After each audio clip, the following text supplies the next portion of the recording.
Jam I bindur se ky bashkëpunim mes qeverisë Kosovës dhe komunitetit e biznesit Kosovën, shtetin tonë të ri do të bëj vendi më atraktiv për investime, lehtësimit të punës për biznesin, por edhe mundësisë e krijimit të vendeve të reja të punës, forcimit të biznesit kosovar, siç e dini tani jemi në fazën finale të formësimit të idesë për nxjerrjen e vendimit për krijimin e fondit për zhvillim, investim dhe punësim. Qëllimi I qeverisë Kosovës është që të forcojmë biznesin kosovar, ndërmarrje të vogla, të mesme edhe të mëdha, pra të zgjeroni biznesin tuaj, të rritni edhe numrin e vendeve të punës. Prandaj, fondi I punësimit është mundësi e madhe për të gjithë.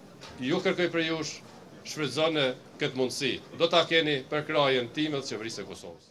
Pjesëmarrje rekorde me 143 kompani nga Kosova dhe Evropa është një dëshmi që dëshmon që nga agenda politike Kosova po orientohet drejt përmbushjes së agendës ekonomike. Po e shihni që kjo ditë ka shumë më tepër se sa panel, ka risi dhe informacion që në funksion të ardhmërisë së zhvillimit ekonomik. Sot po e hapim panelirin e parë, po hapim qendrën e panelireve në bashkëpunim me Udhën Ekonomike të Kosovës, e cila është edhe një dëshmi se qeveria e Kosovës e sheh sektorin privat si motorin kryesor të zhvillimit ekonomik në Kosovë dhe bën gjithë atë që është mundur që ta përkrah dhe ta zhvillojë këtë sektor.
Noi abbiamo per opposizione. No.